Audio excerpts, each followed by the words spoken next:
Hello, my name is Emily Murtaugh, Monique Ortiz. Tass saying. and as Aristotle has taught us, art is a representation. Using videography and drawing on a whiteboard as our art form, we will analyze the parallels between the Aristotelian guidelines for a tragedy and Oedipus the King. Well, what does Oedipus the King entail? Well, in this play, the scene opens with Oedipus, the king of Thebes, and a congregation of priests begging Oedipus to aid them from the blight on the fruitful plants of the earth, on the cattle in the fields, and on the women of the city. Oedipus knows well of his country's woes, because he feels pain from the blight as well. As a result, Oedipus has sent his brother-in-law, Creon, to seek the oracle of Delphi for guidance on saving the city of Thebes. Creon returns with a prophecy from the oracle. Thebes has been plagued by the murderer of Lauus, their former king. They must cleanse their city from this corruption by banishing or killing the murderer who secretly resides in the city.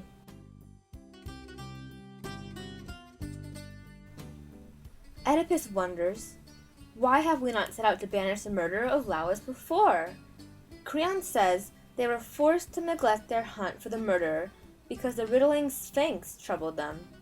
With nothing to hinder their search now, Oedipus promises to save their city once again. The scene shifts to the processional of the chorus, in which they pray to gods such as Apollo and Artemis to help them save their kingdom. Oh, Apollo, help us, help us! Oedipus addresses the chorus, who represents the citizens of Thebes, asking them to tell him any information they know about the culprit.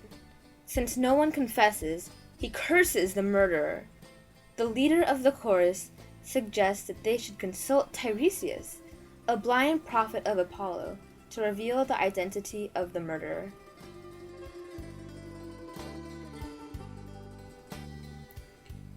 Oedipus says he has already sent for him, and upon his arrival Tiresias is reluctant to share the truth.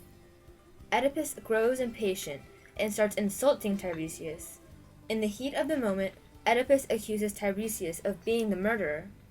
It is at that accusation that Tiresias reveals, through a string of riddles, that Oedipus is the source of the city's corruption.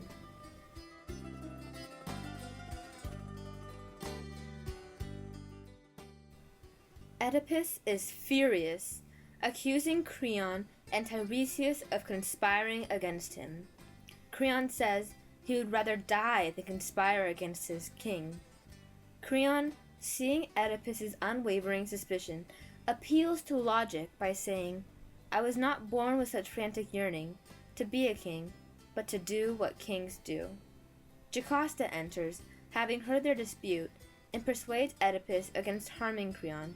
For pity of his people, Oedipus drops his case, but not the accusation, and Creon leaves.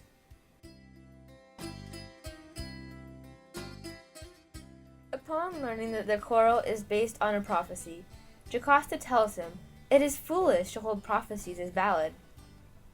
She describes Lauus' prophecy, in which it was foretold that his son would kill his father and marry his mother.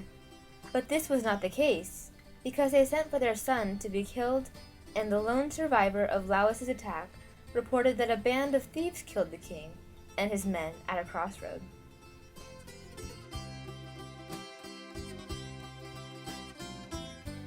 These stories begin to sound eerily familiar to Oedipus' adventures before his arrival at Thebes, when he too was at a crossroad, running away from his foretold fate.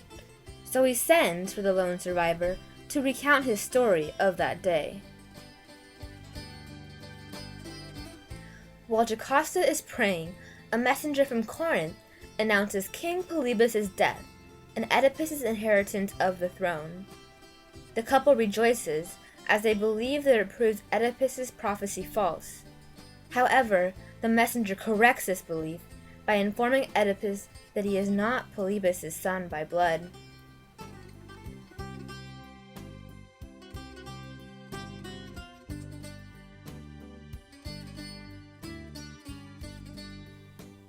Instead, years ago the messenger saved Oedipus, from a death sentence from Lauis and gave him to Polybus.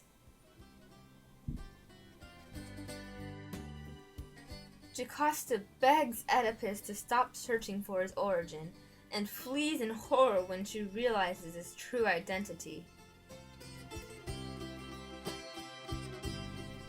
At this point, the lone survivor from the attack arrives, and after being threatened, he confirms the messenger's story and adds that the babe is the son of Lauis. Oedipus is shocked by his twist of fate and storms out in a rage, while the chorus cries in sorrow for Oedipus.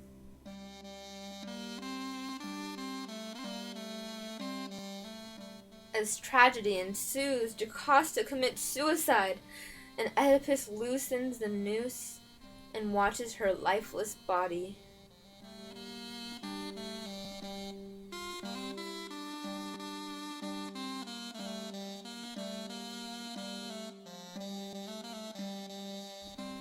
He then takes 2 gold pins from her robe and stabs out his eyes, wishing never to face the pain he has caused.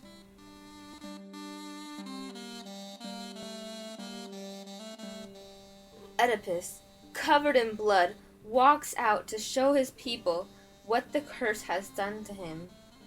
The chorus pities Oedipus and fears to look at their God-forsaken king. Oedipus wishes to be cast away from Thebes, but before he leaves he wants to give one last farewell to his daughters. Antigone and Ismene are called to say goodbye to their father and receive an apology from Oedipus, since they will probably never marry because people know they are from an incestual marriage. Creon says he will leave it up to the gods to decide Oedipus's fate, but eventually accepts Oedipus's wish and strips him of his power. The chorus addresses the audience in their final dirge and weeps over the pains their once great Oedipus must suffer.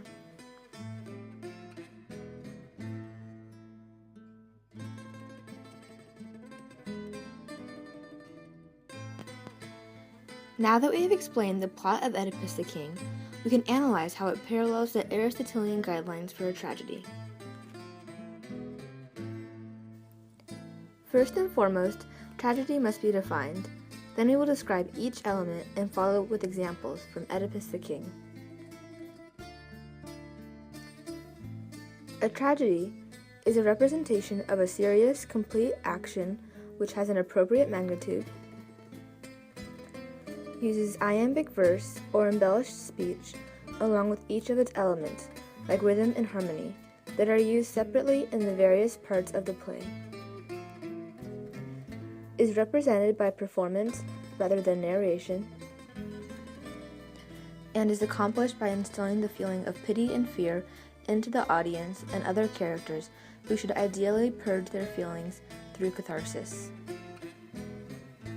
There are 3 major components of a tragedy: object, media, and manner.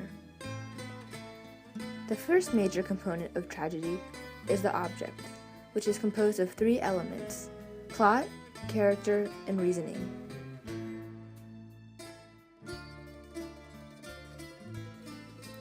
The plot of a tragedy must concern one single complete action, which in Sophocles' play is Oedipus ridding Thebes of their plague caused by the murder of Lauis.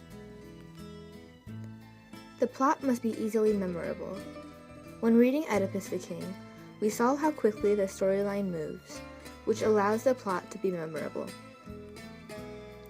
The plot is furthermore composed of a recognition, a reversal, and a suffering. Sophocles includes all 3. Oedipus recognizes that in trying to avoid his prophecy, he fulfilled it.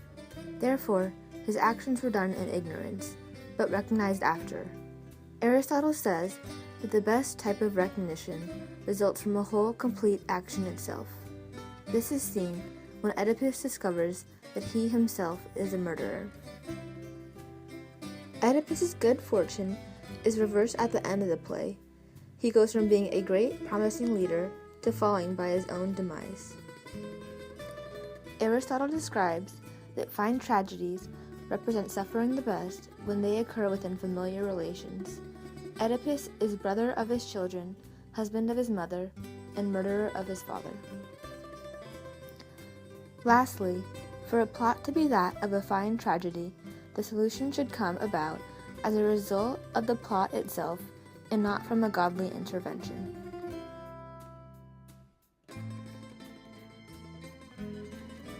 Character is the second most important element in a tragedy.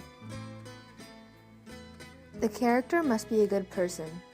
From Oedipus's first line, he is shown as a caring king. The character must be appropriate. In this case, the main character, King Oedipus, acts with masculinity and is well respected by the people.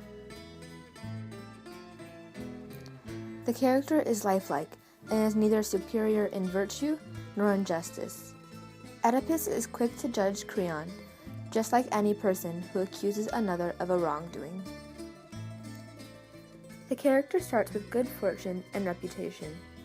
Oedipus has good fortune when he defeats the Sphinx and becomes king of Thebes. The character is consistent. Oedipus is continuously determined to discover who the murderer is to save his city. In the tragedy, the characters' names should either be standard, metaphorical, or ornamental. Oedipus means swollen foot and represents when he was found with his ankles tangled as an infant. Reasoning is the third most important element in a tragedy. Sophocles demonstrates the usage of reason in Oedipus the King by keeping the plot concise and only describing what is necessary for the audience to understand the plot. The second component of tragedy is media, which is composed of two elements, diction and song. In a tragedy, diction refers to the use of iambic verse, which is used throughout Oedipus the King. One specific part is when Oedipus and Jocasta have a conversation about Lauis's death.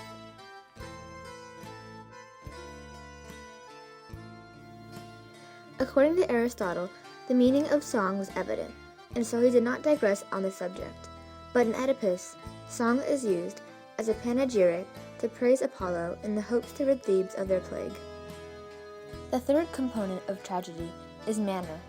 This consists of a single element, which according to Aristotle is the least important, the ornament of spectacle, or the spectacular effects solely for the actual performance. The ornament in Oedipus the King comes into play with the use of stage props, costumes, and scenery. For different productions of this play, the ornament may differ, but because they are used, the productions show manner. Together, these components form an Aristotle-approved tragedy. Therefore, Sophocles' Oedipus the King is a tragedy because it contains all these components, while consistently staying within the constructions of Aristotle's Poetics. With this, we leave you now to respond with your own comments below on what you like about the play, Poetics, or even this video. Remember to like, comment, and subscribe for more intellectual videos on literature. I'm Emily M., Monique L., Tass S., saying thank you for watching and have a grand summer.